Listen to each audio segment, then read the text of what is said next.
Ils sont partout.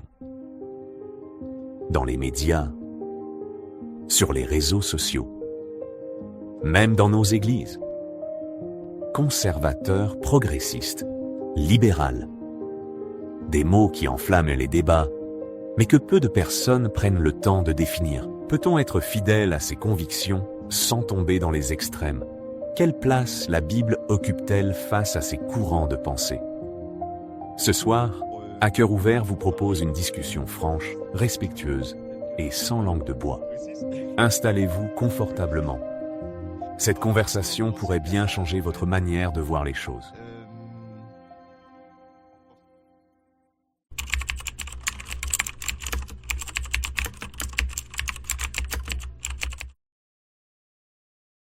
Bonjour à tous et à tous, bienvenue dans notre émission À Cœur Ouvert du vendredi soir. Aujourd'hui, nous allons aborder un sujet qui touche de nombreux chrétiens et de manière plus générale.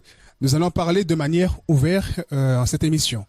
Pour commencer, nous allons poser pas mal de questions. Peut-on vivre dans un monde qui change sans que notre foi puisse changer avec lui? Est-il possible de rester fidèle à ses convictions lorsque la société évolue? Ou finit-on parfois, sans même s'en rendre compte, par s'adapter et adopter une nouvelle manière de penser? Le conservatisme est-il aujourd'hui une force ou un obstacle dans l'évolution des postes à responsabilité? Peut-on profondément rester attaché à ses convictions et accéder à des responsabilités lorsque l'environnement est majoritairement progressiste? Ou existe-t-il une pression parfois discrète qui pousse certains croyants à évoluer sur leur position pour mieux s'intégrer? Aujourd'hui, nous allons prendre un exemple concret pour réfléchir sur la question, non pas pour juger une communauté, mais nous allons prendre l'exemple de la communauté haïtienne, notamment en Guyane française, pour mieux comprendre cette réalité qui peut concerner de nombreuses personnes dans de nombreux pays.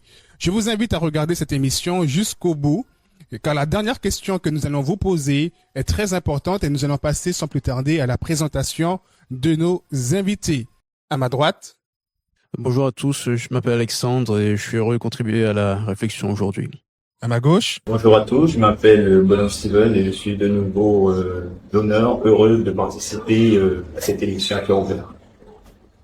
Bonjour à tous, je suis le Podi. C'est un plaisir pour moi d'être là avec vous pour échanger sur cette thématique combien importante. Alors, je me présente Jean-Yves Dorafis, votre animateur de ce soir, qui pourra poser des questions et parfois intervenir dans cette émission. La thématique de cette émission, on va parler du conservatisme, du progressisme et du libéralisme. 3 mots qui signifient pas mal de choses, mais j'aimerais ce soir entendre vos définitions de ces 3 mots. Pour vous, qu'est-ce qu'un conservateur? Qu'est-ce qu'un progressiste? Et qu'est-ce qu'un libéral? Un libéral.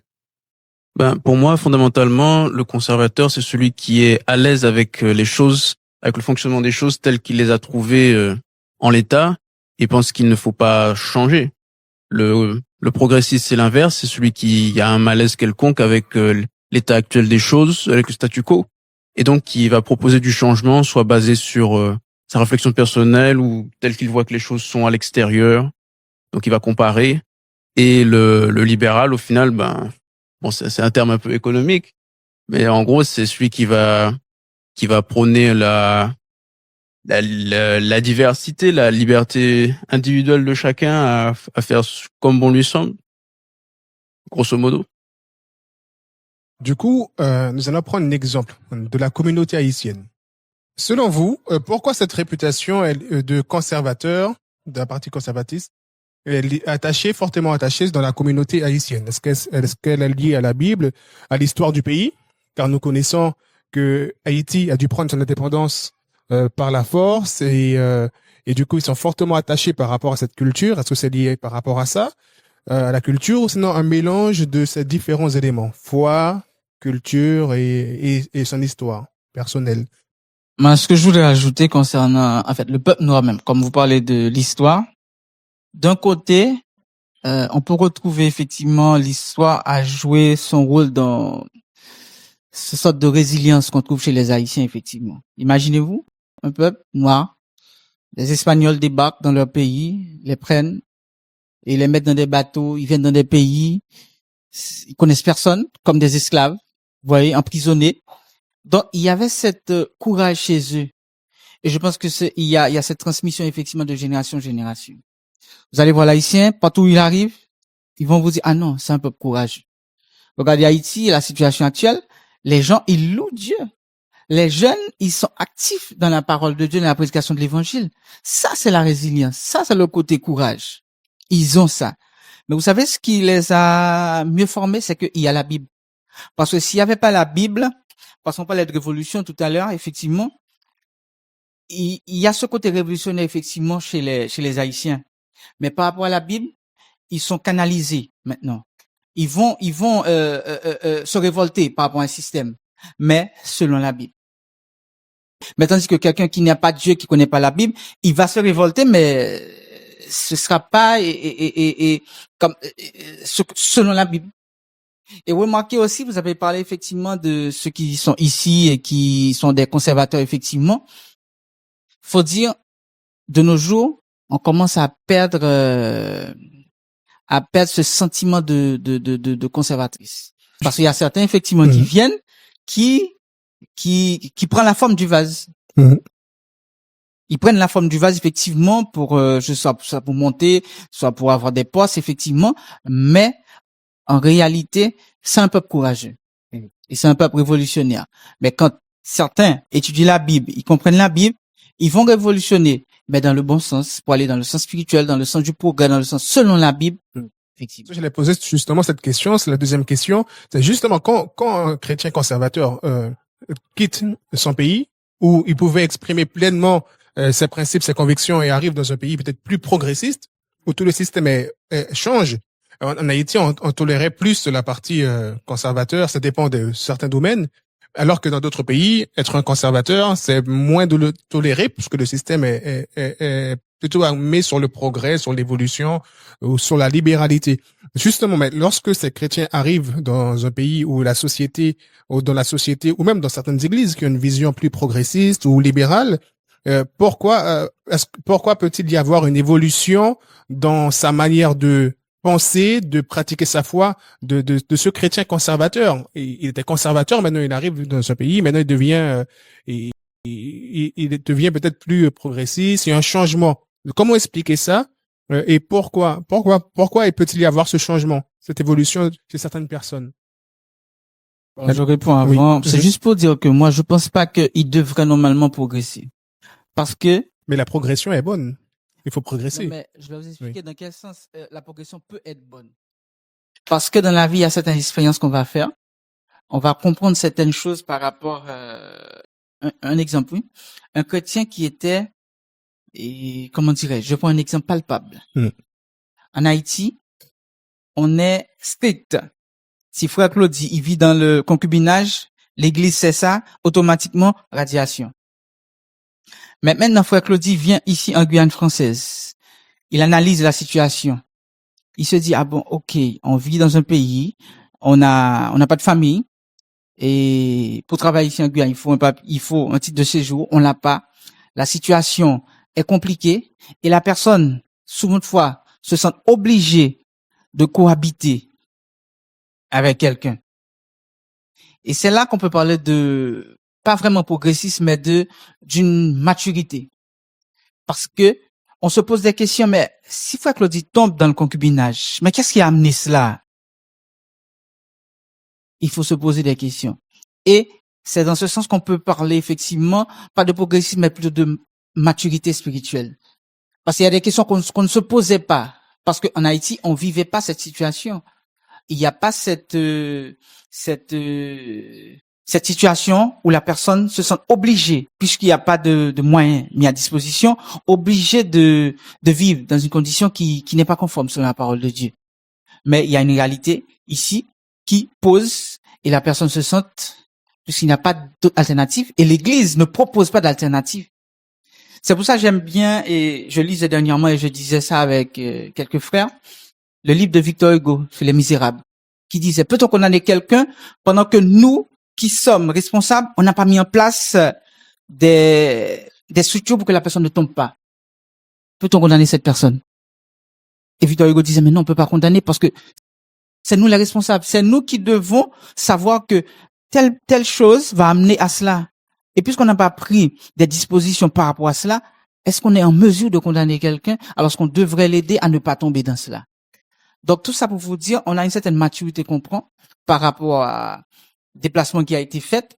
Et je pense que par rapport à cela, je peux pas parler de progressisme, mais plutôt de maturité, d'un recul pour savoir telle situation qui a amené cela. Mais sans pour autant, si certaines fois il y a des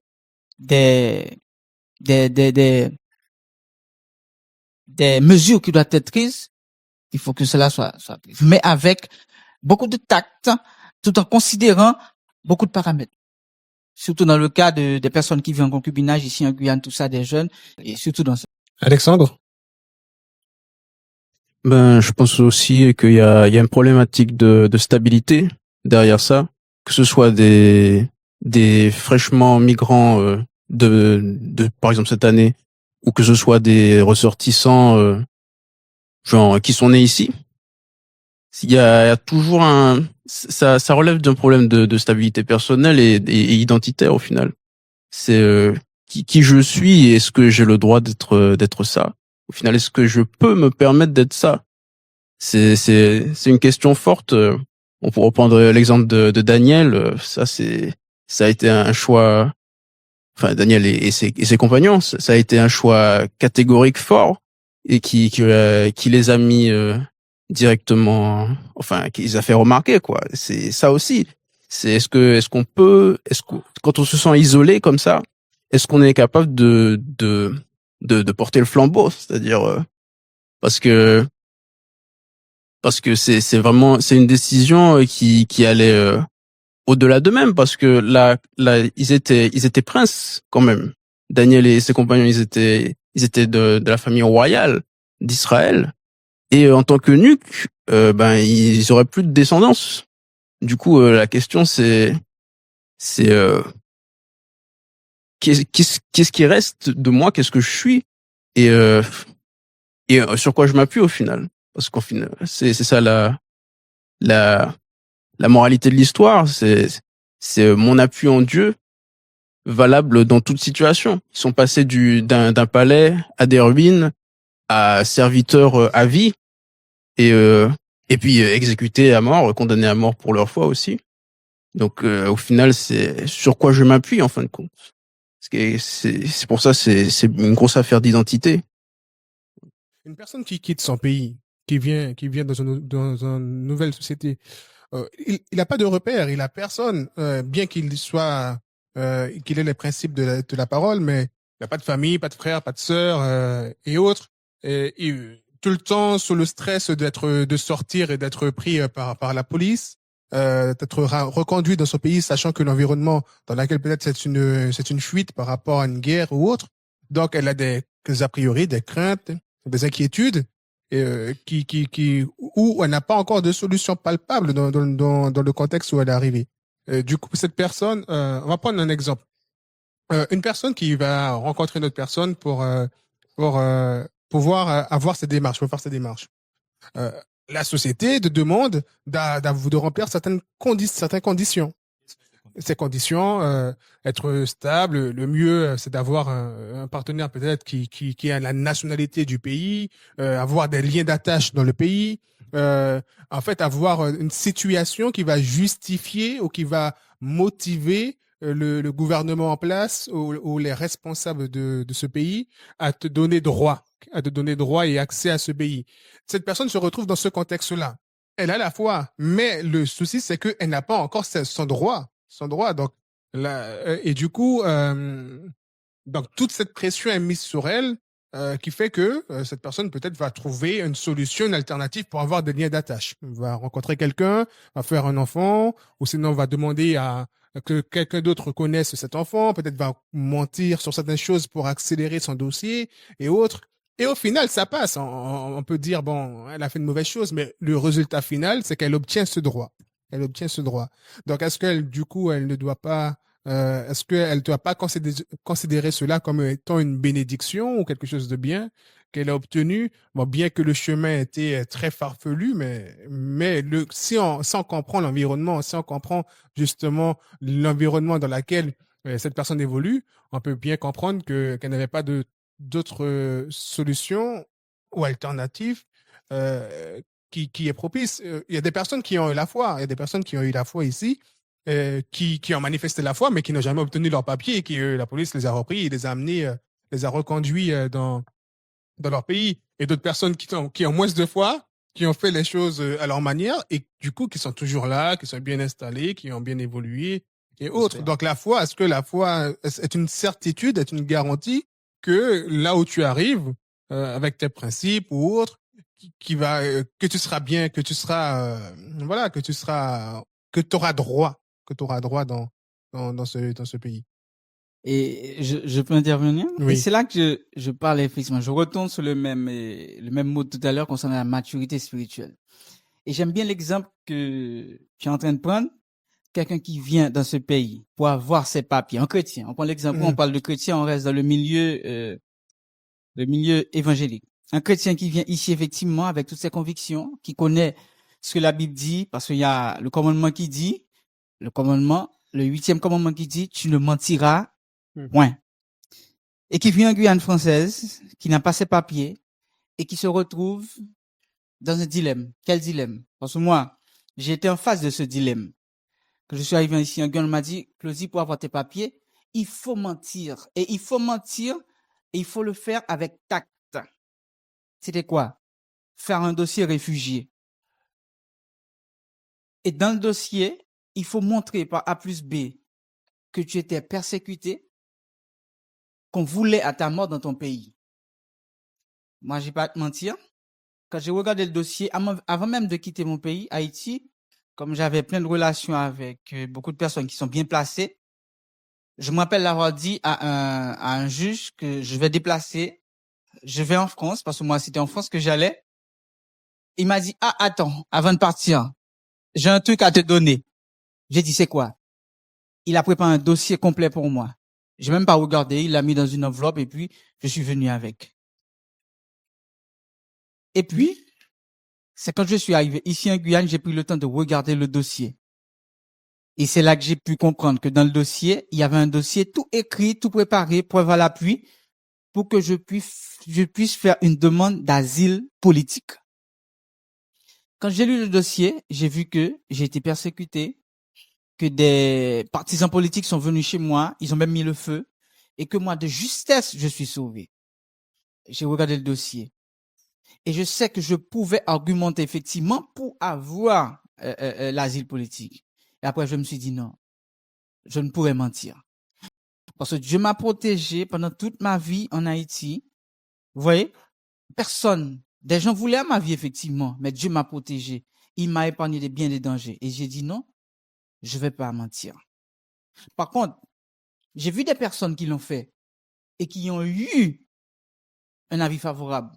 Ils ont répondu favorablement. Ils ont eu l'asile politique. C'est là que je parle de maturité spirituelle.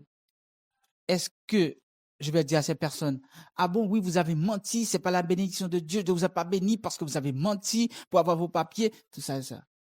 Et c'est pour ça que par maturité spirituelle aujourd'hui, par le contexte que je vis ici, là, dans ce pays que je connais, je prends une certaine recul, sans opiner, Dieu lui-même essaie. Oui, mais prenons l'exemple, il y a un exemple concret aussi dans la Bible, dans le livre d'Exode, les premiers chapitres. Le contexte, c'est que le pharaon voulait tuer tous les premiers-nés, mais il y a des bonnes femmes qui ont décidé de sauver leur enfant, et notamment la mère de Moïse et les sages-femmes ont décidé de cacher cet enfant, de faire pas mal de choses, et même, voire même d'user de ruses, de mensonges et autres.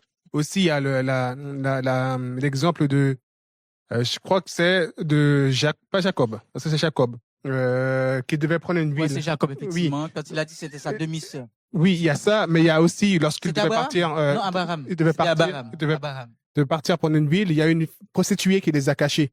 Non, c'est Josué. Voilà, voilà. Ils les a cachés, et quand les soldats sont arrivés à la porte, ils ont demandé, ben, où sont ces hommes qu'on a vu rentrer chez toi? Et elle on connaît l'histoire. Elle a usé de ruses, de trucs pour pouvoir les cacher. Au final, ça a été une bonne chose puisque maintenant, sa famille a été sauvée et tous les gens de sa maison au final. Mais du coup, les moyens pour y parvenir sont quand même des choses qui sont contraires au principe biblique. Donc, est-ce qu'on peut dire, dans une certaine mesure, que est-ce que cela n'encouragerait pas une certaine forme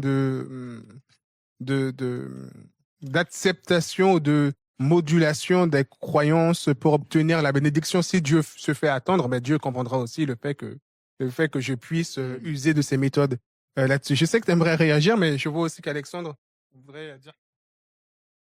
L'un dans l'autre, je pense que le juste milieu, ce serait un progressisme biblique.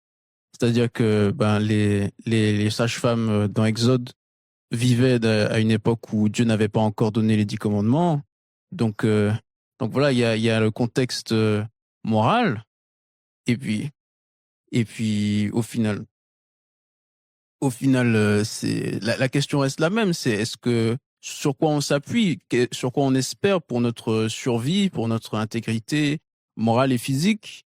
Est-ce que et même si on avait l'intention d'aller dans un pays, au Canada, je sais pas, et que là on est refusé, on est menacé d'être expulsé, même si ça devait arriver, la question au final c'est est-ce que c'est plus grave que d'être abandonné de Dieu? Est-ce que j'ai la certitude que je suis bien dans mes bottes, dans ma ligne, dans ce que je sais pour ma conscience, en fin de compte. Et là, j'aimerais rebondir un peu pour une petite précision, effectivement. C'est que quand on désobéit à Dieu, à sa parole, il y aura toujours une conséquence, effectivement. On parlait d'Abraham. Abraham est arrivé, effectivement, dans l'autre pays. Sarah était avec elle, c'était sa femme. Mais Abraham, il a menti.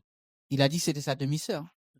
Et quand il a dit que c'était sa demi-sœur, donc le roi, lui, quand Abraham devait partir, par rapport à cela, le roi, il a donné à Abraham beaucoup d'autres biens qu'il avait. Et c'est par rapport à cela que son neveu, là, qui était à Sodome et Gomorrhe, comment il s'appelle? Lot. En fait, Abraham cohabitait avec Lot. En fait, ils avaient leur pâturage chacun, donc chacun respectait. Mais quand Abraham a menti au roi, et en partant, le roi, il a donné à Abraham beaucoup plus d'autres brebis, tout ça qu'il avait. Maintenant, il pouvait plus partager l'espace qu'il avait à deux. Et c'est à ce moment que Lot était obligé de se séparer de son oncle, à savoir Abraham. Et il allait se réfugier à Sodome. Et vous connaissez l'histoire, Sodome a été détruit, Lot a perdu sa femme, tout ça. Donc, il y aura des conséquences, effectivement. Découvrez les armes de Christ, armées pour la victoire. Apprenez à prier avec puissance, selon l'exemple de Jésus, et remportez les combats de spirituel. Disponible dès maintenant sur Amazon. Commandez votre exemplaire. Il y aura des conséquences quand nous, on désobéit, même si c'est pour un bien. Parce que, comment dirais-je, mentir. C'est un dossier un dossier de asile politique. Après la personne, il aura ses papiers, effectivement. Mais, tout de même, la personne, il a menti. Et il y aura une conséquence, quand même. Ça, on peut en être sûr. Bon, parmi les conséquences, on peut dire que la personne ne peut pas rentrer et sortir, prendre l'avion de Félix Eboué pour dire je vais en Haïti. Il peut pas. Parce que, dans son texte, il disait que on me menaçait de mort en Haïti. Donc, la personne ne peut pas retourner directement en Haïti. La personne peut dire, ah ouais, je prends le vol pour aller à Saint-Domingue. Saint-Domingue, il peut faire un détour pour aller en Haïti, mais il ne peut pas aller directement en Haïti. Ça, c'est parmi les conséquences qui peut y avoir. Et plein d'autres choses où l'on fait des compromis, où l'on ment pour avoir tel avantage. Mais sache que après, il y aura des conséquences. Oui, j'aimerais réagir quand même avant d'arriver à la question que tu m'as posée. Par rapport à la réaction de Tarfidi qui a dit par rapport à la personne, si en fait c'est là que je dois avoir plus de maturité, je vais pas donner mon opinion par rapport à ce qu'elle a dit. Est-ce que ce n'est pas aussi un mal, cette forme de maturité de ne rien dire? Parce que quand je vois ce texte dans Isaïe 56, le verset 9, il a dit vous tous bêtes des champs, venez pour manger, vous toutes bêtes de la forêt, Ces gardiens sont tous aveugles sans intelligence. Ils sont tous des chiens muets, incapables d'aboyer. Ils ont des rêveries, se tiennent couchés, aiment assommeiller. Et ce sont des chiens voraces, insatiables. Ce sont des bergers qui ne savent rien comprendre. Tous suivent leur propre voie, chacun selon son intérêt, jusqu'au dernier.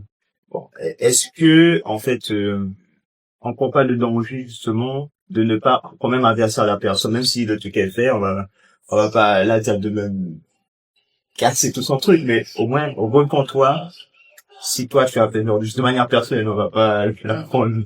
Non, mais pour être plus clair, et Steven, je vais te dire, si quelqu'un qui vient ici en Guyane, il me demande, Claudie, monte un dossier pour moi, asile politique, je vais pas le faire. Et je sais que c'est que des mensonges qu'on va raconter. Je vais pas le faire. Mais si la personne le fait par le biais d'une autre personne, je dis rien. Ok, ben si c'est quand même mon avis, si c'est de manière personnelle et que la personne m'a dit ça et m'a donné l'occasion, quand même, je leur ai dit quand même un bon contact, parce que c'est le mal que tu as fait. Si elle a déjà tout, c'est tant mieux. Mais après, de manière plus générale, de dire ce genre de choses. Et vous savez, vraiment, avant d'aller à la question que tu m'as posée par rapport à quoi ça tout ça, il y a ce qu'on appelle la profession de foi. La profession de foi, ça, parce qu'il faut donner les cas concrets à cœur ouvert, c'est ça? Ok, à cœur ouvert. Mais écoutez, il y a la profession de foi. Bon, je suis pas né en Haïti, mais j'entends des gens dire des choses lorsqu'ils étaient en Haïti. D'accord? Ils disent qu'en profession de foi, c'est acceptable que si la personne, par exemple, est de l'Atlantique, de notre pays, qui est de notre continent, de notre région, et qui a des preuves ou qu'elle croit, qu'elle témoigne que, oui, elle a été adventiste quelque part. Adventiste 7e jour. Là, je pense qu'en Haïti, c'est ça. Mais si t'es un évangélique, si t'es un catholique, machin, qui a été convaincu, justement, de la foi adventiste du 7e jour, et que tu demandes la profession de foi, bien que dans le manuel d'église, c'est écrit des choses, mais consciemment, selon l'autorité des Écritures et de l'esprit de prophétie avec Ellen G. White, on m'entend pas? Là, on m'entend? Oui, excusez-moi, voilà. Selon l'autorité des Écritures et d'Ellen G. White, ça ne devait pas se faire. Et que ce soit en Haïti, que ce soit ailleurs, il y a des personnes qui croient que cela ne doit pas se faire pour quelqu'un qui sort de cette zone-là, mais qu'il doit y avoir rebaptême. Alors, il y a des discussions. Ces personnes-là sont vues plus comme des conservateurs, etc. Et les progressistes, par rapport à la région où ils sont, ils acceptent justement que ces personnes évangéliques fassent profession de foi. Et les libérales, on fait ce qu'on veut, selon ce que la personne veut. Mais lorsqu'on regarde vraiment, est-ce que toi qui as cette conviction, parce que moi je donne ma conviction par rapport à ça, c'est que, en fait, dans Actes chapitre 19, il est quand même montré qu'il y a rebaptême. Par rapport à deux vérités différentes. Il y avait la vérité du baptême de Jean-Baptiste avec la repentance et le baptême de Jésus-Christ où il y avait le thème du Saint-Esprit. Mais le thème du Saint-Esprit, c'est une vérité majeure, c'est une vérité forte. On va pas se faire baptiser pour des vérités par-ci par-là qu'on entendrait. Vous voyez ce que je veux dire? Si je suis adventiste du 7e jour, j'entends des nouvelles vérités, je vais pas me rebaptiser à chaque vérité. Mais c'est une vérité tellement majeure que Paul a même posé la question, vous avez jamais entendu parler du Saint-Esprit? Le Saint-Esprit est directement lié à Jésus-Christ, à ce fonctionnement. C'est une conversion intellectuelle et aussi, du cœur. Aussi, à Jésus-Christ. Nous qui sommes adventistes 7e jour, un évangélique, si on lui dit tu peux faire la confession 2 fois. Oui, la profession, excuse-moi. La profession 2 fois. Et si tu veux pas te baptiser, c'est pas la peine. On est en train de trahir notre propre croyance. Pourquoi je dis ça? L'église adventiste du 7e jour est venue des Millérites. Les Millérites ont prêché le message du jugement. Et les églises protestantes ont rejeté ce message. Et même le deuxième ange a dit qu'elle est tombée, Babylone la grande. Dans un autre texte, dans Apocalypse 18, il a dit qu'elle est remplie d'abominations de démons, d'abominations des oiseaux impurs, etc. Dans Apocalypse chapitre 3, l'église de Philadelphie, qui correspond justement à ce mouvement millérite qui a formé l'église adventiste 7e jour. Il a dit que par là, que des gens viendront vers eux de la synagogue de Satan. Mais dans ce contexte-là, on parle des autres églises. Des autres églises. Et aujourd'hui, ces églises-là, non seulement elles ne croient pas dans le message du jugement, institutionnellement, je ne parle pas des gens de manière individuelle, mais les gens qui sont dans l'institution de ces églises, ne croient pas en cela, et même ils sont câblés, ils sont formés pour combattre le message adventiste 7e jour. Donc, lorsque tu dis que tu as été baptisé dans évangélique, catholique, ou que je sais-je, bon, ça c'est aspiration, c'est autre chose, mais qui te disent que le vrai jour du repos c'est dimanche, etc., et qui croient même pas en ces vérités bibliques, qu'est le message du jugement et la prophétie biblique prêchée par l'Église adventiste 7e jour, là on parle de deux visions du christianisme fondamentalement différentes. Et à ce moment-là, le baptême est nécessaire pour ce genre de personnes. Ça, c'est une vision conservatrice. Mais tu vas dans une autre région, par exemple en Guyane, c'est pas comme ça. Ça dépend de la personne, du choix de la personne.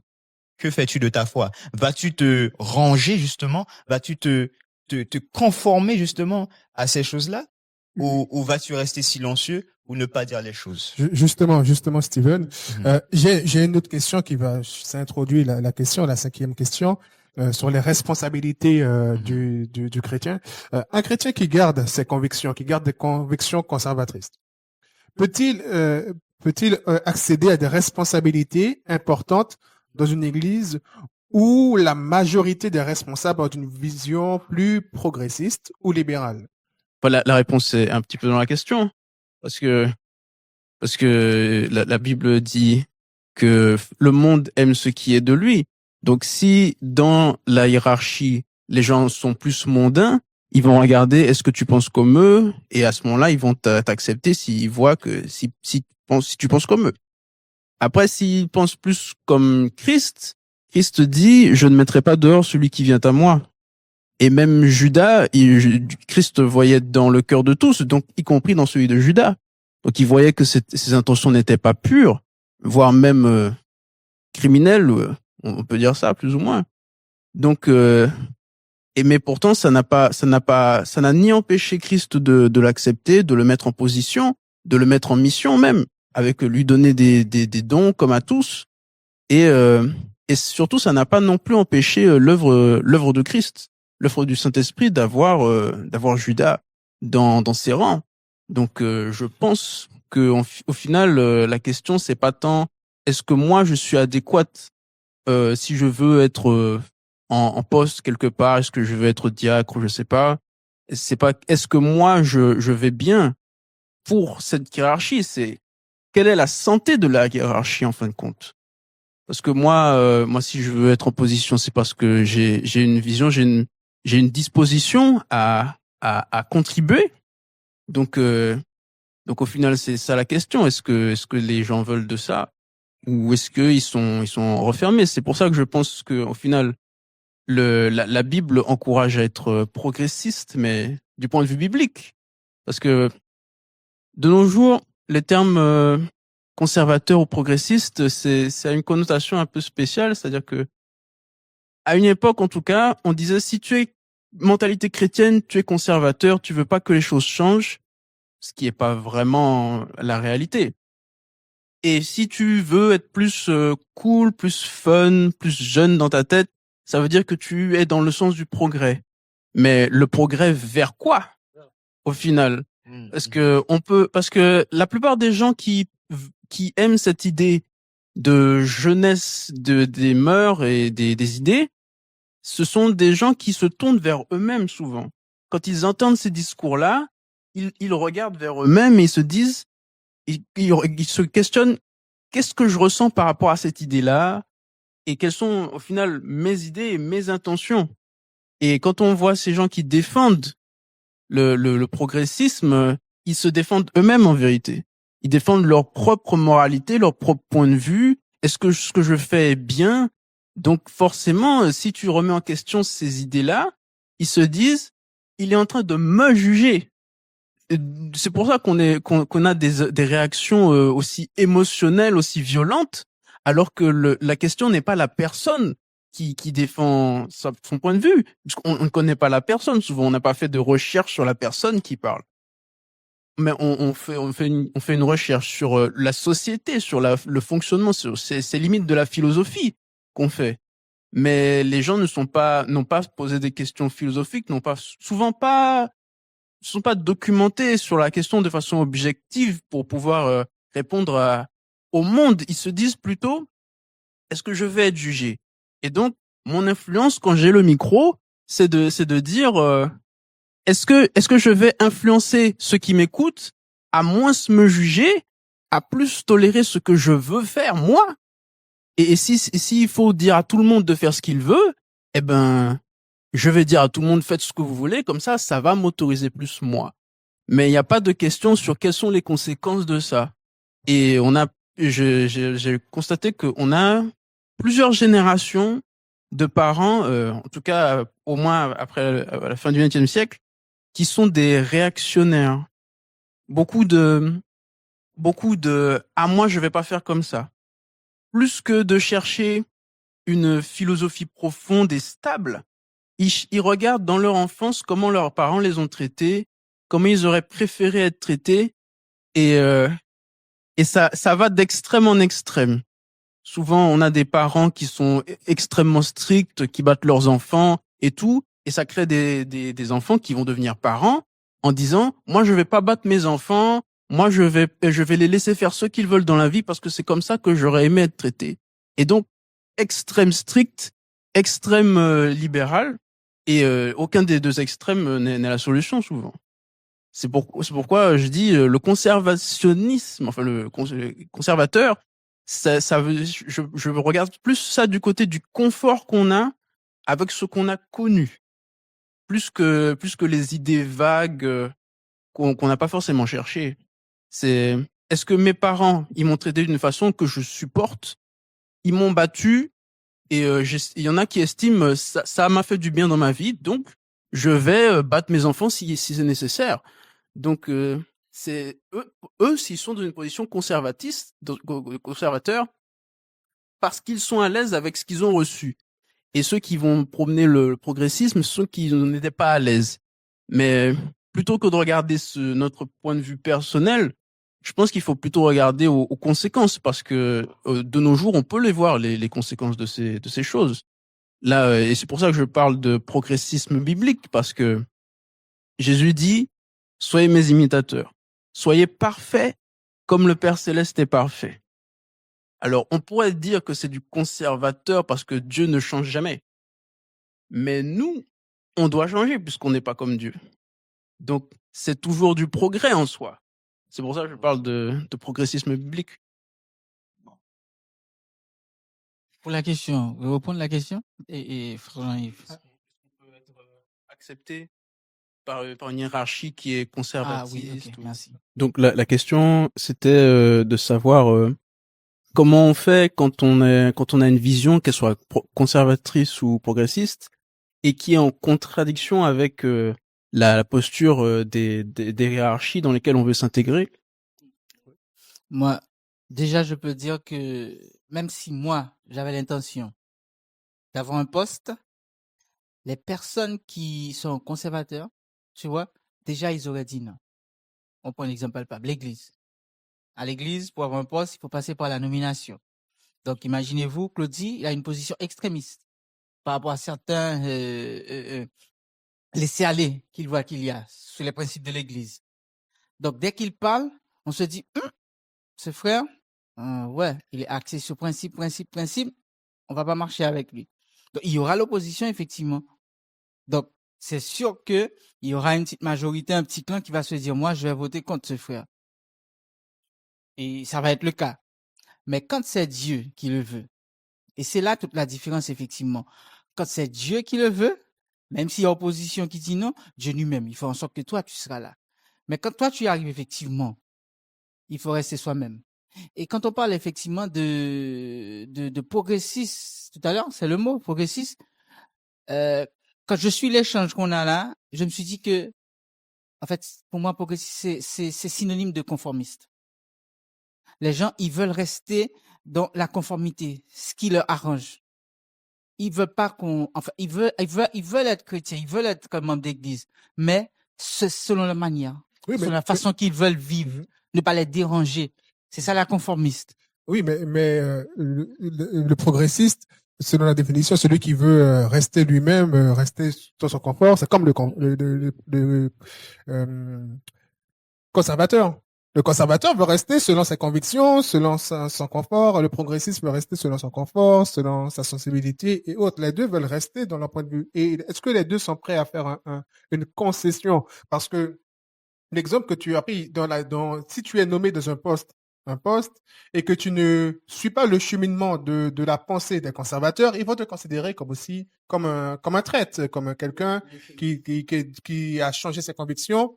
Et même quand tu resterais dans ta conviction qui va satisfaire la partie des conservateurs, ben les progressistes ou les libéraux vont te voir aussi comme un danger, comme quelqu'un qui freine l'évolution de la société. Tu parlais de l'Église, ça peut se répercuter dans la mise en place des programmes. Euh, Eux, ils veulent mettre des programmes, mais toi, tu les empêches parce que tu n'as pas la même vision qu'eux. Tu n'as pas la même vision qu'eux. Dans tous les cas, ce sera assez houleux dans les débats, houleux dans les échanges, dans les votes, et tu seras considéré aussi comme la bête noire dans certains cas, lorsque tu veux rester fidèle. Donc, dans tous les cas, dans les deux clans, il y a cette désunion qui va se faire. On parlait de l'unité, on a entendu parler de l'unité, mais est-ce que dans ce cas de figure, on peut parler aussi de l'unité? Est-ce qu'on peut unir les trois partis, les conservateurs aux progressistes et les progressistes aux libéraux? Est-ce qu'ils peuvent être vraiment de commun accord, sachant que même dans les responsabilités, dans l'exercice des responsabilités, cela n'est pas possible. Cela n'est pas possible. Moi, c'est pour ça que je dis que pour combattre la vérité, c'est pour ça que je dis, quand on étudie la Bible avec quelqu'un, il faut lui présenter des textes à l'appui, il faut ouvrir la Bible. Et je pense qu'en ouvrant la Bible, imagine un exemple, Jean-Yves me dit, bon, moi, je veux faire ça. Dans une communauté, il vient avec telle chose. Et moi, je prends ma Bible, j'ouvre ma Bible, je prends un verset, par rapport contraire à ce que Jean-Yves veut faire, et je le montre. Donc là, dès que vous avez des arguments bibliques, je peux dire non à Steven par rapport à telle position, tel programme qu'il veut faire. Et là, c'est pas, on peut pas parler de conservateur parce que nous, on suit un seul exemple qui est la Bible, la parole de Dieu. Un autre exemple, tu parlais de la musique au départ. La musique est influencée par la culture. Ta manière de chanter ici en Guyane, ce sera pas la même manière que tu vas chanter en Haïti ou même dans le continent africain. Ils ont, En Jamaïque. oui, c'est ça. Dans certains pays, ça change. Et pourtant, les principes liés à la louange restent les mêmes. Tu vas prendre ce que tu m'as dit, tu vas prendre un texte biblique pour justifier la position de la Bible, mais l'autre personne va l'interpréter à sa manière, et aussi va te dire, ce sont des éléments aussi, va te dire aussi que, oui, mais ça c'était à l'époque. Aujourd'hui, nous vivons dans notre temps. Dans notre temps, il faut l'adapter. À l'époque, peut-être, il y avait pas de guitare électrique. Aujourd'hui, il y en a. Tu vois. À l'époque, il y avait pas même le piano n'existait pas à l'époque. Aujourd'hui, il y en a. Est-ce que ça veut dire qu'on doit chanter sans piano, sans instrument de musique? Est-ce qu'aujourd'hui, il faudrait chanter sans batterie? Est-ce qu'aujourd'hui, il faudrait chanter sans les instruments modernes? Ok, si on suit les principes, on va juste unir notre voix, prendre des tambourins, se mettre voilà, ce sera quelque chose qui va pas représenter notre époque. Donc, est-ce que cela, en fait, justement, même la présentation des textes pour appuyer la pensée biblique, même dans ce cas de figure, est-ce que cela est vraiment permet de résoudre la situation, ou sinon ça amplifie ou ça crée encore plus de désunion dans certains éléments? Moi, je prends l'exemple de Paul. Paul arrivé à Corinthe, déjà, à Athènes, il prêchait l'évangile d'une manière, mais ça n'a pas porté de fruit. Arrivé à Corinthe, il s'est dit, ah non, je change de stratégie. Maintenant, je vais prêcher Jésus-Christ ressuscité seulement. Et ça a apporté du succès. Il a changé. Maintenant, il a ouvert la Bible. Il dit, bon, maintenant, pas de débat. Parce que à Athènes, c'était débat, c'était philosophie. Mais quand il a ouvert la Bible, qui est toute la vérité, maintenant, les gens, ils n'avaient qu'à se dire, soit ils disent oui, ils acceptent, ou bien ils partent. Et c'est pour ça que je dis que la parole de Dieu, qui est la puissance, peut-être qu'aujourd'hui, tu seras en face de moi pour dire non, j'accepte, et j'aime pas ce côté extrémiste de frère Claude Divalis, mais n'oublie pas que l'œuvre est de Dieu. Tu seras toujours en opposition par rapport à ce que la Bible dit ou bien le manuel d'église dit, mais à un moment, Dieu, c'est lui qui dit son église, à un moment, tu seras plus là. Tu seras plus là. Et je vais rejoindre un peu concernant, on parlait de, tout à l'heure, le frère parlait effectivement de Steven, de profession de foi et baptême, tout ça. Moi, je suis du même avis que frère Steven. Et c'est pour ça que je suis un conservateur, effectivement, arrivé ici en Guyane. Moi, je vois mal quelqu'un qui est évangéliste se dire aujourd'hui, oui, j'accepte le sabbat verbalement, et puis qui demande profession de foi. Moi, je vois mal cela. La personne était baptisée, effectivement, mais est-ce que c'était dans toute la vérité? Non, c'était pas dans toute la vérité. Le sanctuaire, il connaissait cela? Non, il connaissait pas cela. Et c'était des vérités majeures. Majeures, effectivement, majeures. Le sanctuaire, le sabbat, ce sont des vérités majeures, effectivement. Donc, si la personne était baptisée pas dans toute la vérité, et c'est pour ça qu'il faut dire à la personne, il n'y a pas plusieurs baptêmes, il y a une seule forme de baptême.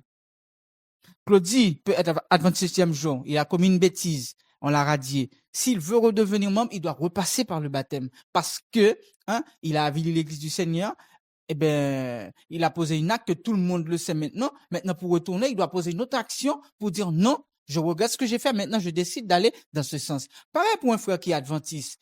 Et tu parlais effectivement, même pour un frère qui est adventiste qui arrive ici en Guyane, moi, dans un comité, je vais voter contre profession de foi. Pourquoi? Parce que la technologie s'est avancée maintenant. Quel que soit l'endroit en Haïti, on demande là, imagine-toi, je viens d'Haïti. Je dis mon église. Mais il y a des connexions qui peuvent être faites entre les pasteurs, entre les missions. Parce que, dans la réalité, il y a des personnes qui viennent ici, qui ont été déjà radiées en Haïti. Mais ils veulent pas être baptisés, je sais pas pour quel prétexte, ils te disent, oui, j'étais membre. Et quand on dit, mon frère, il nous faut une lettre de ton église. Ah oui, j'ai appelé le pasteur, j'arrive pas à trouver mon église, il y a pas ça. Mensonge. C'est pour ça que moi, je vais rester pour dire, bon, s'il y a pas une lettre de ton église, s'il y a pas quelque chose de officiel venant de ton église, mon frère, tu dois passer par le baptême. Ok, bon, juste pour ce cas-là seulement, si la personne en fait n'a pas la preuve,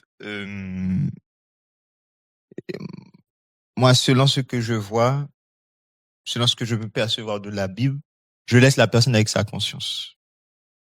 Elle a dit qu'elle est adventiste. Elle a dit que ceci, voilà, c'est perdu, l'église n'existe plus. Ça, c'est sa conscience. Par contre, je vais profiter pour dire, toutefois, à celui qui a menti, je ne connais pas ton cœur, mais à celui qui a menti, ou à celui qui a fait profession de foi alors qu'il était évangélique, mais qu'il connaît les vérités majeures de l'adventisme, sur le sanctuaire, sur que le fait que les églises protestantes sont Babylone et qu'il faut même les fuir. Et l'église de Philadelphie, dans le contexte là, c'est l'église justement de la naissance de l'église adventiste, en fait, et que autour, ce sont les églises protestantes qui sont représentées comme l'église, la synagogue de Satan. Là, j'invite à toute personne qui a fait cette erreur à se repentir et à se baptiser. Là, ça reste dans la conscience de la personne. En tout cas, c'est juste une manière de fonctionner, une opinion. Bon.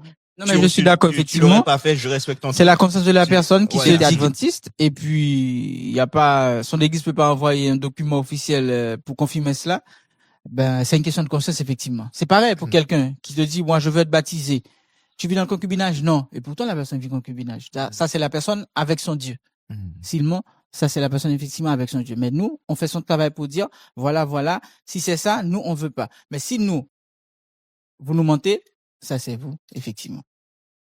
Bon, voilà. C'est quand même un peu particulier parce que là, c'est la question de est-ce qu'on a toute la vérité au moment où on est baptisé? Probablement pas, je veux dire, parce que c'est le Saint-Esprit justement qui doit nous mener dans toute la vérité. Donc et puis l'Église adventiste, elle existe depuis moins de 200 ans. Euh, si Dieu accorde une nouvelle révélation apocalyptique à l'Église et qu'elle n'est acceptée que par une poignée de groupes comme ça a été le cas il y a presque 190 ans, eh ben ça va créer une autre sous-religion et faudrait tout le monde devrait se rebaptiser.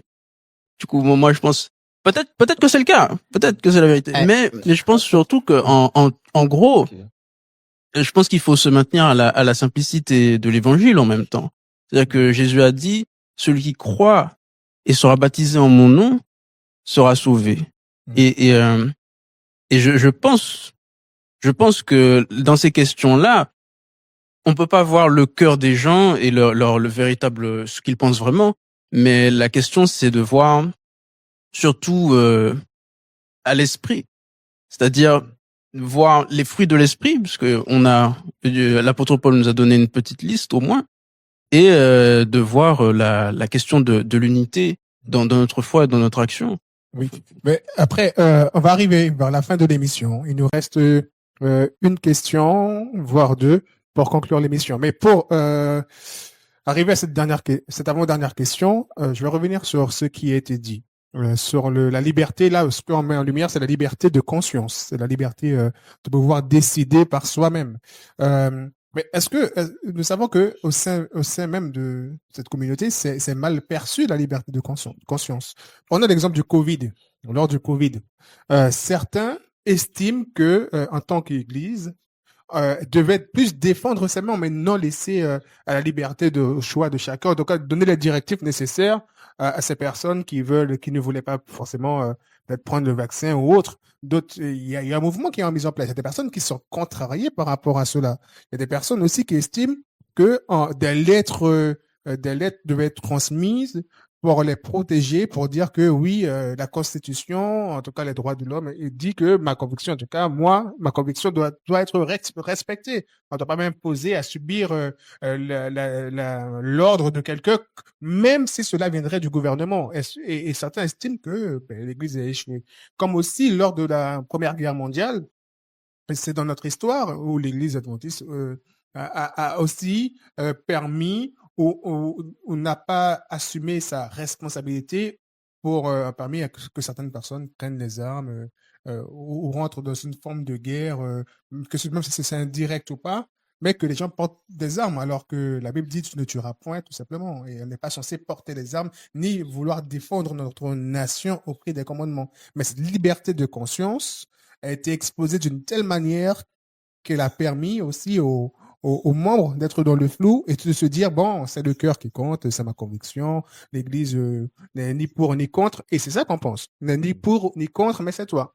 C'est toi. Est-ce que, selon les principes bibliques, l'Église devrait être comme ça, ni pour ni contre, mais te laisser faire le choix, ou manifester leur position claire pour exercer une influence ou pas? Et c'est là que ça va arriver dans ma 6e question, ma dernière question. Est-ce que le fait d'être accepté, de conserver une responsabilité ou de progresser dans l'organisation peut-il influencer certains croyants dans leurs convictions lorsque nous décidons de rester fidèles à nos convictions, bien que cela peut avoir un impact sur la liberté de conscience, cela peut réduire le choix d'une personne, mais est-ce que cela peut apporter une certaine influence? Bon, je vais répondre à la 5e question et en même temps à la 6e question.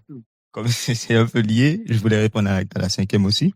Amos 3, verset 3, il dit, est-ce que deux hommes peuvent marcher ensemble sans être convenus, etc. Bon, clairement, quelqu'un qui a deux visions différentes, justement, quelqu'un qui veut suivre la Bible et l'esprit de prophétie, c'est-à-dire à la loi et au témoignage, si on ne parle pas ainsi, il n'y aura point de droit pour le peuple. Et celui qui dit, ton affaire Hélène White là, mets ça de côté, la Bible, selon ce qui m'arrange. Ok. Mais ces deux personnes ne peuvent pas. Et ce qui se passe, en fait, c'est que tu es conservateur de ta foi adventiste 7e jour, tu veux garder selon ce qui a été écrit dans la Bible l'esprit de prophétie, et tu es en face d'un groupe en place. Voilà.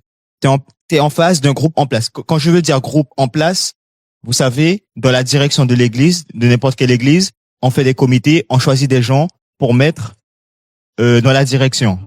Mais ce n'est pas ce n'est pas la grande foule. C'est si je peux dire, un petit groupe aussi, mais des petits groupes qui ont position de force, qui sont en place. Écoute, toi, tu veux être dans cette direction. On t'analyse premièrement, on te met des petits postes pour voir comment tu es réellement, si tu rentres dans la vision, justement. C'est comme pharisiens, sadducéens et les groupes de Jésus. Tu vois, il y avait des groupes, des clans. On parlait à l'école du sabbat, oui, l'unité, il faut être l'unité. C'est normal que, en fait, le petit groupe qui est en place dans l'église attende à ce que tout soit uni dans leur fonctionnement. Mais une petite manipulation quand même, c'est que lorsque tu n'es pas uni avec eux, on dit que tu es contre l'église. Non, t'es pas contre l'église, t'es contre leur fonctionnement à eux. Ça, c'est une forme de manipulation pour te stigmatiser aux yeux de la plus grande foule. Maintenant là, pour parler clairement, tu peux être conservateur, tu peux être fidèle à la parole de Dieu et être dans un poste à responsabilité avec ceux qui ne sont pas fidèles à la parole de Dieu et à les prophéties. Qu'est-ce qui va se passer? Tu vas être le bouc émissaire, enfin la bête noire, comme ça a été dit. Tu mets des agréments, tu mets des choses, voilà. Mais la parole de Dieu dit, si tu aurais des problèmes, je ne suis pas venu apporter la paix, mais l'épée, la division entre le père et la mère. Même entre frères, c'est normal. Abel et Caïn, il n'y avait pas de problème. Entre Jésus et les pharisiens, deux petits groupes qui donnaient leur vision du judaïsme, il n'y avait pas de problème. Jésus avait une vision du judaïsme. Et cette vision du judaïsme est appelée christianisme. Et aujourd'hui, ceux qui respectent cette vision du judaïsme de Jésus, c'est les adventistes du 7e jour. Soit tu crées des agréments, soit tu te transformes à leur image, à la ressemblance du petit groupe en place. Du petit groupe en place parce que, en fait, ces postes-là sont aussi comme un moule. On va pas trop, en fait, te rejeter, mais on veut quand même te mettre là et on te fait comprendre de manière directe ou indirecte que si tu veux être plus haut, il y a des choses que tu dois baisser, tu vois. Et si on constate ça, c'est bien, tu pourras monter. Ça peut être aussi, et c'est le cas aussi, il faut le dire clairement, même dans le cercle pastoral. Même dans le cercle pastoral, c'est comme ça aussi. Tu es un président de mission, si tu ne corresponds pas à son profil, si tu es un peu trop radical par rapport à sa vision qu'il a, tu seras pas pris. Ton employeur ne va pas te prendre. Là, on parle de relation employeur-employé. Ton employeur ne pourra pas te prendre. Mais s'il t'avait déjà pris et qu'il te connaissait pas, ou que, à un moment donné, Dieu t'a touché dans la vérité, tu veux maintenant dire les choses, tu en as marre de rester sous silence par rapport à des vérités bibliques. On va aussi te stigmatiser au sein du pastorat. Et c'est ça la réalité. C'est qu'il y aura division. On est en train de dire que oui, ce n'est pas normal qu'il y ait la désunion dans l'église. La Bible dit que il y aura livré le blé, cela sera jusqu'à la fin des temps. Mais je vais juste rebondir et sur quand tu dis que ce sera pas possible d'accéder à un poste, si toi tu as une vision au contraire par rapport au petit clan qui était déjà là. La seule différence c'est que à l'église, n'oubliez pas, l'église c'est l'église de Dieu. Oui. Et c'est Dieu qui décide. Ça peut t'arriver que je suis là, membre du comité, j'adhère pas à Jean-Yves par rapport à ses prises de position, par rapport à sa vision des choses. Mais si Dieu le veut, je peux tout faire pour éviter que Jean-Yves soit en poste, je peux tout faire. Mais comme c'est l'église de Dieu, Jean-Yves va passer quand même. C'est ça seule la simple différence. Je peux tout faire, tout manipuler pour qu'il soit pas en poste, mais quand Dieu lui-même il décidera, Jean-Yves sera en poste. Et on a j'ai des exemples concrets, parfaits par rapport à cela. Ok. Est-ce que tu peux donner un exemple? Je me demande un exemple. Je suis un exemple. Un exemple. Donc, Dieu l'a voulu que je sois en poste cette année. Eh ben, malgré les remarques, le Seigneur a voulu. Je suis en poste. Et mes convictions, en fait, comment dire, mais je pense que à un point où nous sommes arrivés, comme la Bible dit, au point où nous sommes arrivés, marchons de même pas. Peut-être que je peux avoir des convictions différentes, des points de la façon de voir les choses différentes par rapport aux frères ou bien aux sœurs, mais peut-être que Dieu m'a placé et il a un travail à faire. Et ensemble, on va arriver à cette même compréhension, cette unité d'esprit, de compréhension de la Bible, des choses. Et je pense qu'un jour, ça va venir, effectivement. Le frère, et frère Sen parlait on peut pas dire qu'il y aura unité, effectivement. Mais là, on parle d'unité dans la façon de voir les choses, de voir la Bible, la compréhension des textes bibliques, la façon de diriger. Je pense qu'un jour, on va y arriver, effectivement, à cette unité-là, cette compréhension des choses, de la vérité, de comment diriger, effectivement. Parce que tu sais que Dieu, il nous interpelle constamment. Il y a des choses que moi, je disais autrefois, là, à l'église. Mais ce matin-là, quelqu'un peut lire, là, dans le questionnaire, là, ce matin, pour dire, mais Claudie avait raison, parce que c'est la Bible, là. Je sais pas si vous avez fait la leçon de ce matin, vous allez voir, qu'il y a certaines choses que Dieu dit, l'apôtre Paul dit. Maintenant, on est face à la réalité. Après, Claudie, je vais te laisser aussi la parole pour dire quelques mots. Je te rejoins sur certains aspects, mais si je dois sortir de ma casquette d'animateur pour pouvoir donner aussi quelques aspects, ce fait d'unité, c'est une apparence, c'est jouer un rôle. Tu sais, à l'époque, on appelait les gens qui jouaient des rôles, on les appelait des hypocrites. Ouais, c'est ça, ce sont des hypocrites. Hypocrite signifie jouer un rôle, faire quelque chose. Tu sais, à l'époque, il y avait dans l'Empire romain, on appelait des personnes pour les divertir, à travers des scènes. Et ces personnes-là étaient appelées des hypocrites ou hypocrites, etc. Mais du coup, c'est ça. Donc, quand on manifeste un semblant d'apparence juste pour dire que, dans le fond, on n'est pas unis, j'appelle ça jouer un rôle ou j'appelle ça être hypocrite dans une certaine mesure. C'est comme dans un gouvernement. La gauche, la droite et tout, c'est une apparence, mais on sait qu'ils ne sont pas unis. Même au sein même de la gauche, les personnes qui sont unies entre eux, ils ont même des choses qu'ils ne partagent pas entre eux, mais ils donnent une apparence que se mettre devant l'Assemblée, quand le président prend la parole, fait une déclaration forte. Eh bien, il y a des personnes de la gauche vont accepter, approuver ces propos, mais dans le fond, ils ne sont pas forcément convaincus. Mais comme pour ne pas créer d'attention au sein du pays, du gouvernement du pays. Donc, on va faire semblant, on va montrer qu'on est d'accord, mais dans le fond, on n'est pas d'accord. Et ça, pour moi, c'est la pire des choses. Donc, l'unité, en fait, si les positions, déjà de base, tu es conservateur et l'autre est progressif, ça ne peut, vous pourrez avoir une apparence d'unité, mais dans le fond, tu ne pourrais être unique qu'au-progressiste comme toi, qu'au-conservateur comme toi, qu'au-libéral comme toi aussi. Mais réellement, une vraie unité, selon les principes bibliques, ce ne sera pas possible. Ce ne sera pas possible. L'ivraie ne peut pas être uni au blé.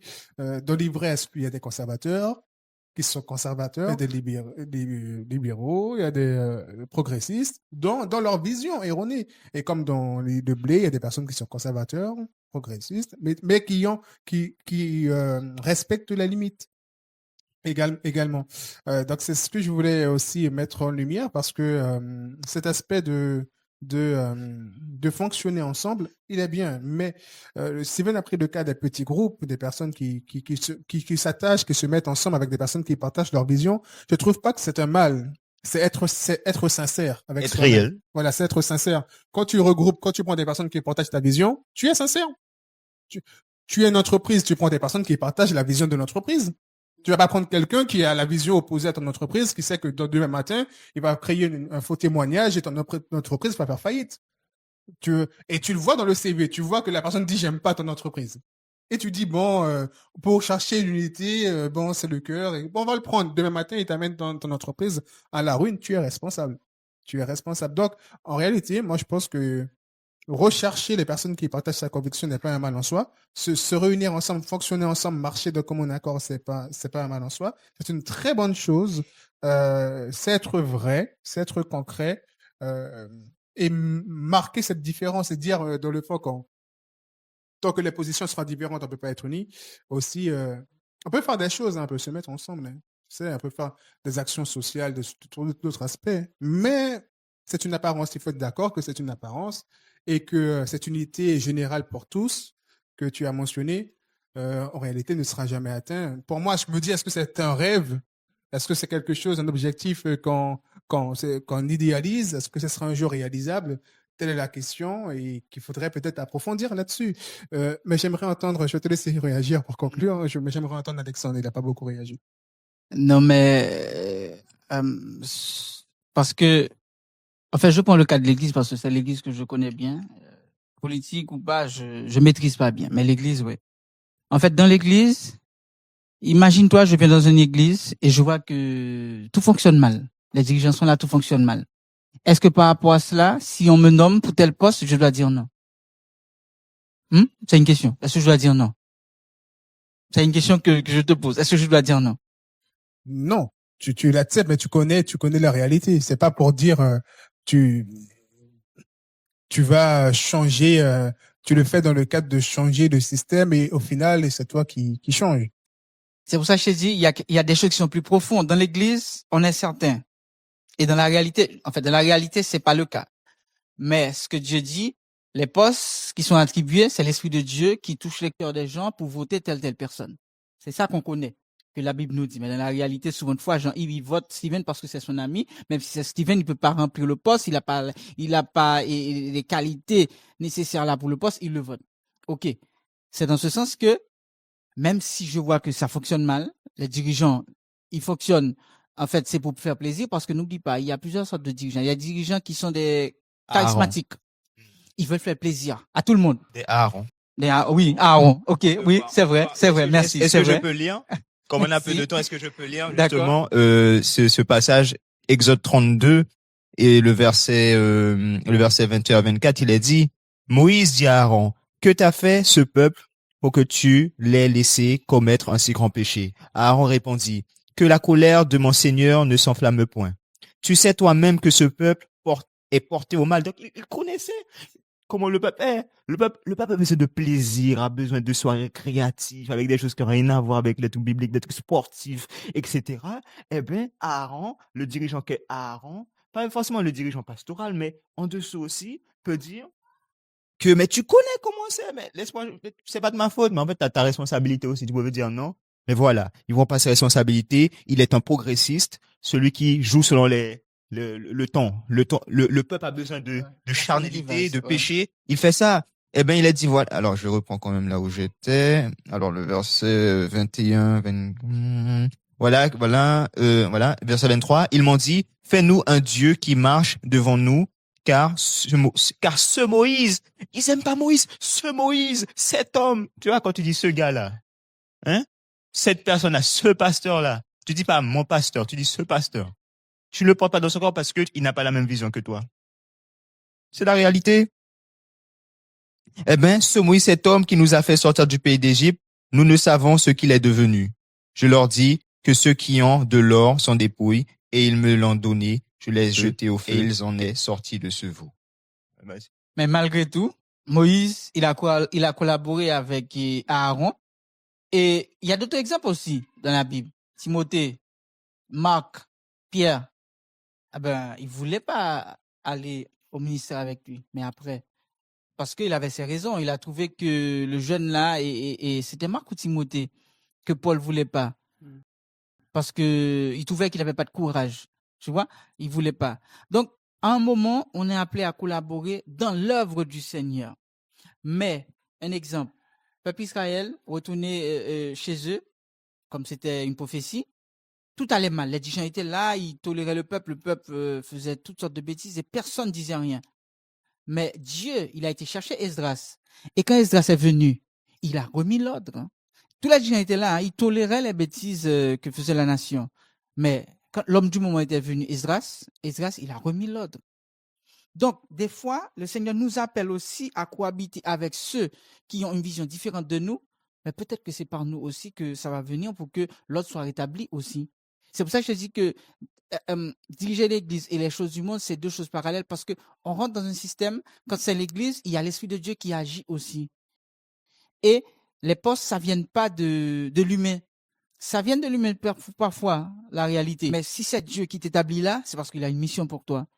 Et la mission, peut-être qu'il va venir de toi pour amener les frères qui ont une compréhension différente des choses ou bien qui laissent aller pour se dire, bon, maintenant, monsieur, il y a notre frère là qui est là, il nous invite, bon, il faut revenir. Hein? D'accord? Il faut prendre certaines mesures par rapport à telle et telle chose parce que Claudie, il a cette position-là. Effectivement, ça vient de la Bible, ça vient du manuel d'église. Messieurs, on y va dans ce sens. Ok, nous arrivons à la fin de l'émission. Donc, il y aura quelques mots à donner. D'ailleurs, vous, chers internautes, que pensez-vous de cette émission? Que pensez-vous des arguments qui ont été déployés en faveur du conservatisme, de l'aspect progressiste et libéral? Vous vous situez à quel aspect? Est-ce que une personne qui se retrouve dans un pays devrait-il s'adapter au nouveau contexte? Et si vous avez des expériences personnelles, j'aimerais les lire et les entendre. N'hésitez pas à nous écrire dans la part des commentaires ou nous envoyer un message par mail directement.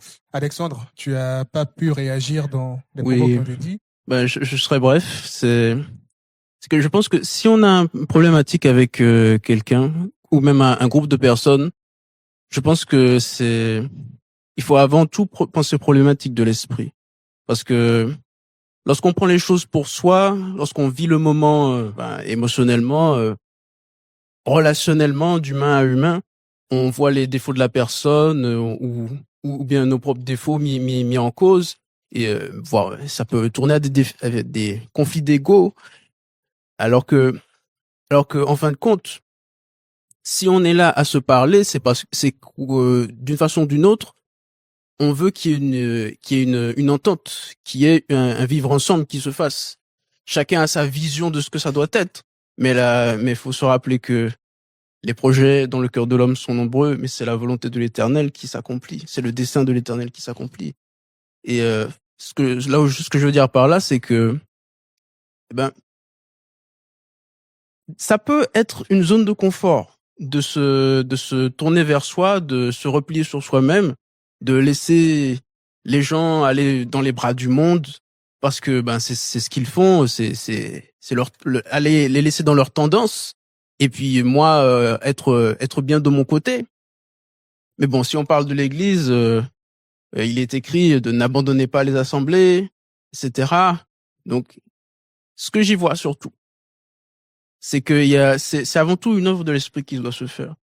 Je vais partager un petit témoignage personnel, c'est que c'est arrivé que il y ait des frictions importantes que j'ai vécues, et au point où je me demandais mais qu'est-ce qui se passe dans la tête de la personne, etc. Mais est-ce qu'elle voit pas que il y a un truc qu'il faut changer là quelque part, etc. Mais et puis j'ai réalisé en fait que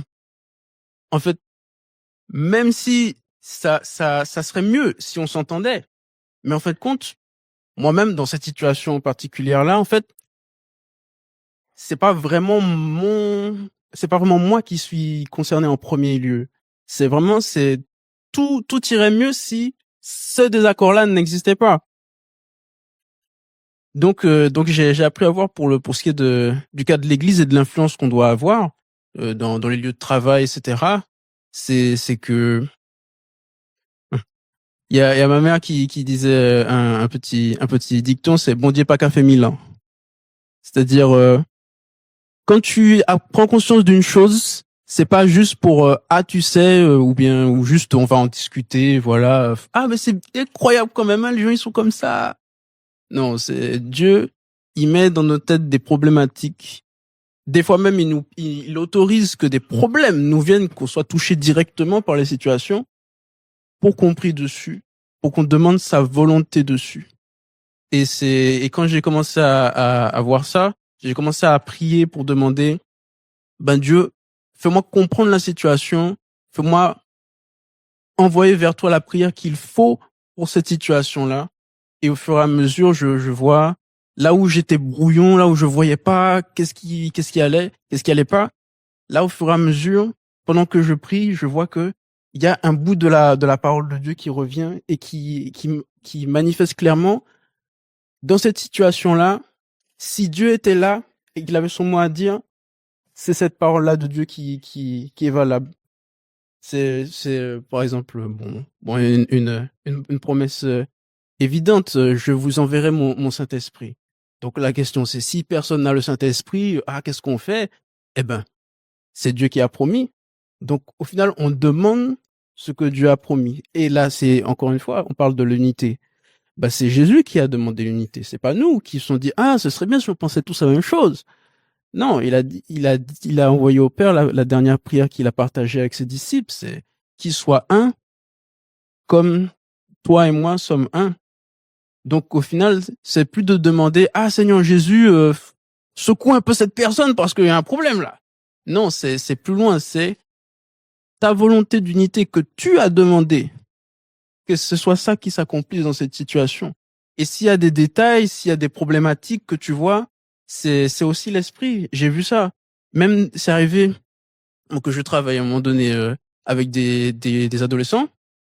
Et pendant que je les surveille, il y en a un, je vois, il est en train de parler de quelqu'un là. Et puis, mais avec lucidité, comme s'il connaissait la personne. Comme s'il connaissait ses problèmes, voilà. Bon. C'est peut-être un peu du jugement ou de l'arrogance, mais sur l'instant, j'ai vu aussi du discernement de l'esprit. Et c'était peut-être pas mis à bon escient parce que bon, ça l'a pas poussé à prier pour la personne. Mais nous-mêmes qui sommes dans cette position-là, on doit se rappeler de ça, que ce qu'on prend conscience, les problématiques, les problèmes sous-jacents, parce que des fois ça arrive. Parce que des fois un enfant, bon, on reprend l'éducation comme thème, un enfant rebelle, bah on se doute qu'il y a un problème à la maison, si c'est de la violence ou du laxisme.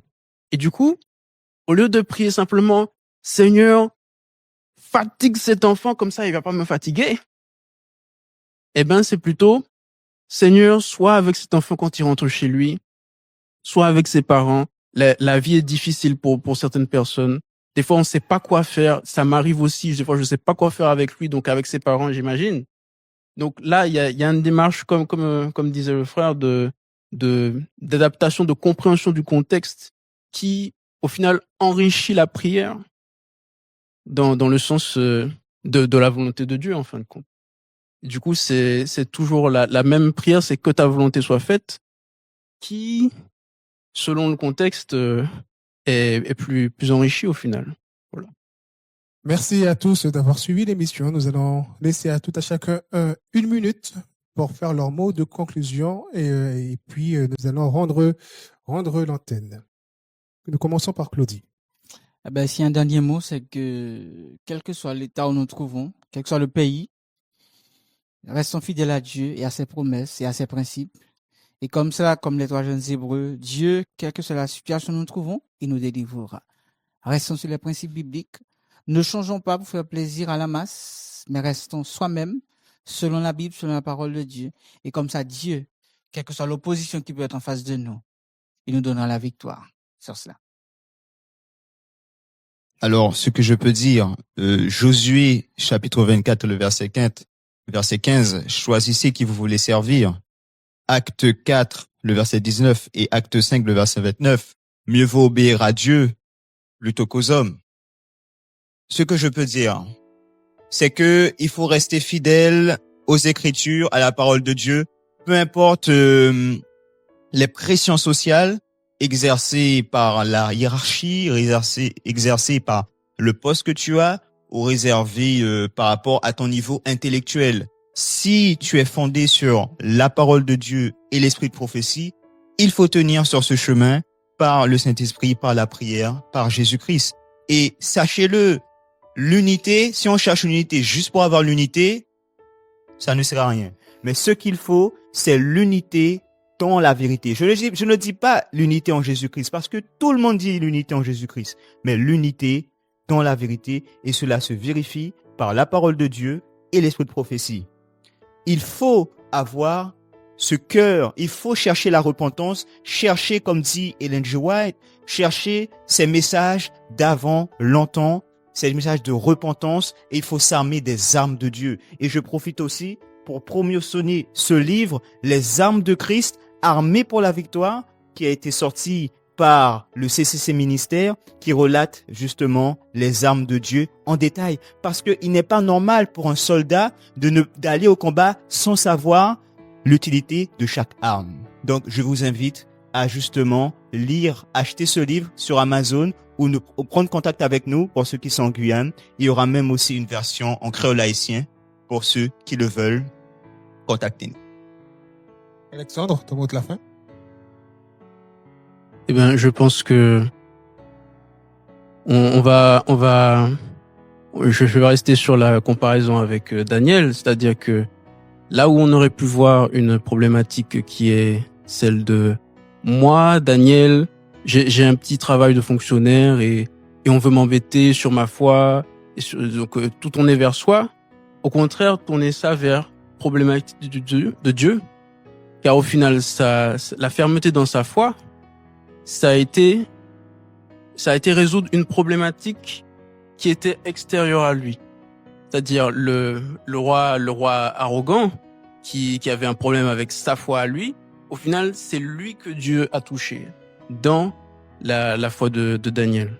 Si bien que ça me pousse à dire, à paraphraser, vous aurez des tribulations dans le monde, mais prenez courage, j'ai vaincu le monde.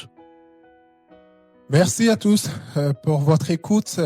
Nous vous invitons une fois de plus à nous partager votre expérience, partager vos commentaires et nous vous donnons rendez-vous à vendredi prochain dans votre émission À cœur ouvert. À très bientôt.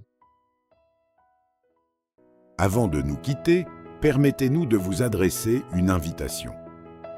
Si cette étude biblique a touché votre cœur, si vous ressentez le désir de vous rapprocher de Jésus-Christ, de lui confier votre vie ou simplement d'être accompagné dans votre cheminement spirituel, nous serions heureux de vous écouter et de prier avec vous. Écrivez-nous via le mail indiqué dans la barre de description. Notre équipe prendra le temps de vous répondre et de vous accompagner dans votre démarche. N'oubliez pas notre rendez-vous hebdomadaire. Retrouvez-nous tous les vendredis à 20h, heure de la Guyane française, pour une nouvelle émission à cœur ouvert où nous ouvrons ensemble les Saintes Écritures afin de rechercher la vérité et de grandir dans la foi. Si cette émission vous a été utile, pensez à la partager autour de vous. Elle pourra peut-être être une source d'encouragement et d'espérance pour quelqu'un de votre entourage. Toute l'équipe de À cœur ouvert vous remercie sincèrement pour votre fidélité, votre confiance et le temps que vous avez passé avec nous aujourd'hui. Que le Seigneur vous bénisse abondamment, qu'il vous garde dans sa paix et qu'il dirige chacun de vos pas. À très bientôt pour une nouvelle émission de À cœur ouvert.